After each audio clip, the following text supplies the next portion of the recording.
Welcome back to the GSMC College Football Podcast, presented to you by the GSMC Podcast Network. We've had a decent show already, I think. I don't know. That's my opinion. But talked a little bit about Shedeur Sanders. Talked a little bit about the potential Super League. I want to switch gears and talk about Quinn Ewers and kind of what happened on draft weekend with Quinn Ewers. So, obviously, projected to be a middle round pick. Some people had as high as a second or third round grade on him.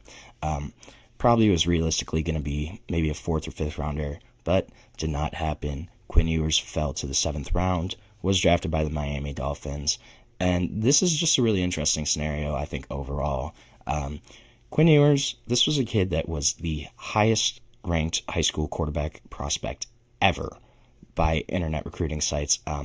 Certain sites had literally a perfect grade on him. He was a 100 overall prospect.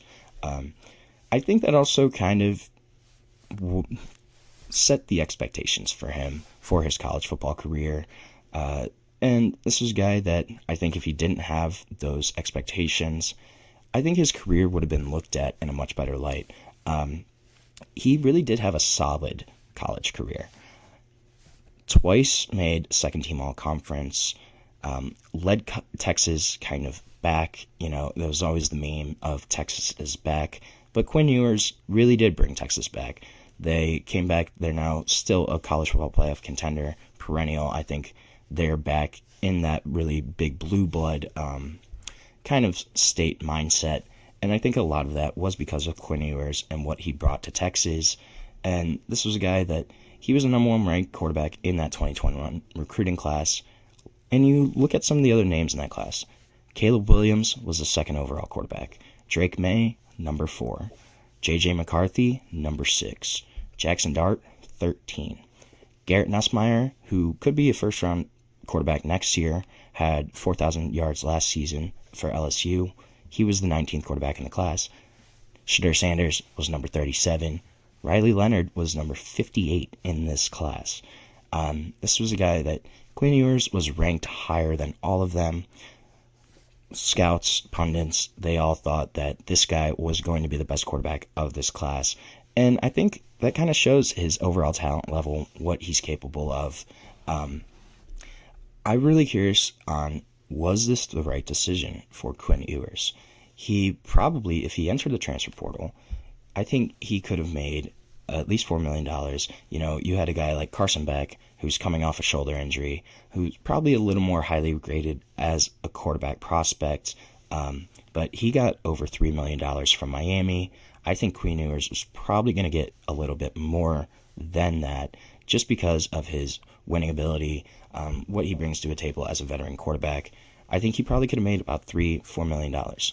Now, you look at what he's going to get from Miami Dolphins on a 7th round rookie deal.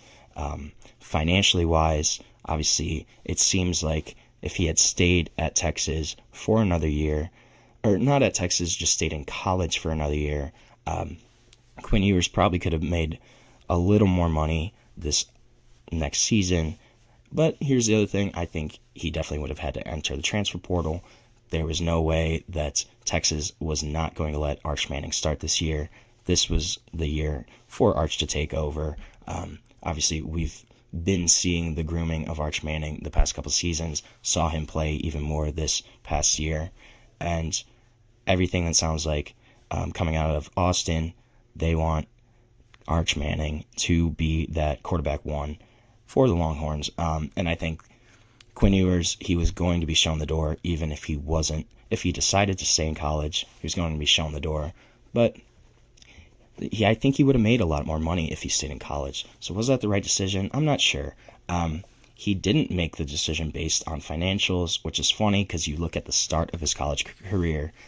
He reclassed, enrolled early at Ohio State to get a 7-figure NIL deal. Got about $1 million, 1.4, I believe, in that initial deal as like a 17-year-old. And then he never really had a chance to win the Ohio State job.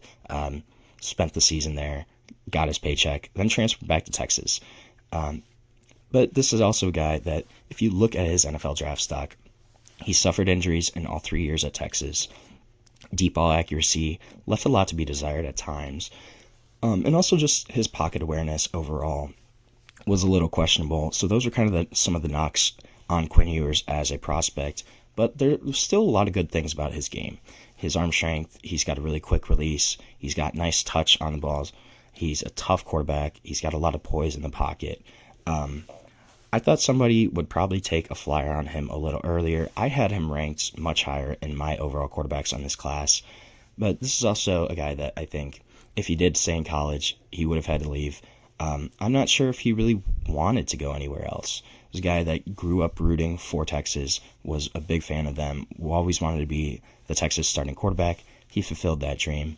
He led them to a college football playoff, and also made a bunch of money during his time at Texas. Had NIL deals he had a national Dr. Pepper commercial, was on the cover of College Football 25, had a New Era deal, had a Lucchese deal, even had a private jet company deal.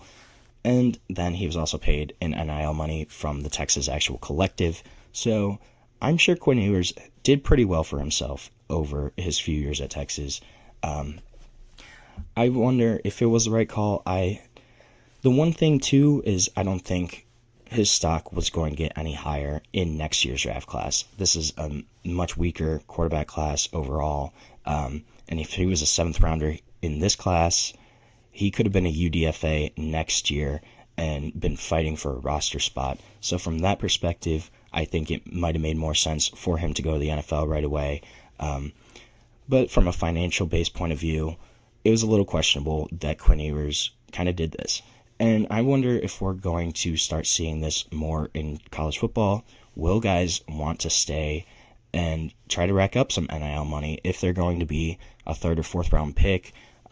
If they know that rookie deal isn't going to be as much as they're making in college right now, are we going to see more players decide to skip the draft, forego early eligibility, and stay in college for another year or two?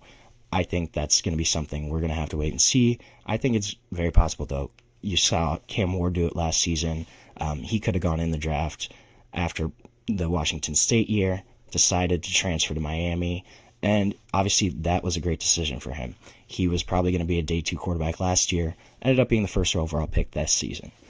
Carson Beck, another guy that we saw this. He could have gone this year, decided to transfer, go to Miami as well. We're going to have to wait and see where his draft stock is next season. But from a financial point of view, obviously he helped his situation overall. I think, though, Quinn Ewers, I don't think he wanted to have to transfer to a new team. He was going to have to learn a whole new offense, work with new wide receivers, and I don't think that's something he wanted to do. But I'm curious on whether this is actually going to be a trend that we continue to see throughout college football. Are these guys foregoing early eligibility to stick around and maybe try to rack up a little bit more financially than they probably will as mid-round picks in the NFL? Quinn Ewers is going to be one of the big cases here. I think a really big thing for him was just the durability issues, right? He got hurt every year as a starter, different injuries, had an AC joint sprain at one point, but this is a guy that really got roughed up a little bit at Texas. If he really truly believed, got intel that he was a day 2, early day 3 pick in January, it made a lot of sense for him to come out. It was a safer bet than trying to stay in college, and especially when you look at that quarterback class. I think, though, probably realistically, this was a move that Quinn Ewers could have gone either way on. I don't think his draft stock was getting any higher. I like the landing spot in Miami for him, honestly. He can sit behind Tua. Obviously, Tua has had injury concerns of his own throughout the years. Concussions are the big question mark for Tua Tagovailoa. I think this could be a guy that could get looks next season, potentially, or this year if Tua's hurt. I think he'll be in contention for the backup role. If not, will be a 3rd string or a practice squad guy. I think, though, Quinn Ewers potentially could get some looks as a part-time starter for Miami at some point if Tua gets hurt again, if he's struggling. We'll see. I like the landing spot, though. I think Mike McDaniel can use Quinn Ewers, can utilize his skill set and what he does well to maximize his potential in the NFL.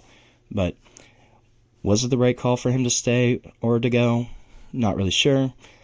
I don't think his stock was getting any higher. I think he probably would have been a UDFA next year, just looking at his stock and where he ended up being drafted this season. But, hindsight, we'll never know. So I want to take another short break here on the show. When we come back, going to talk a little bit about some of the quarterback commitments from transfers as well as a high school pickup that occurred this weekend. But we're going to take a short break, and we'll be back on the GSMC College Football Podcast.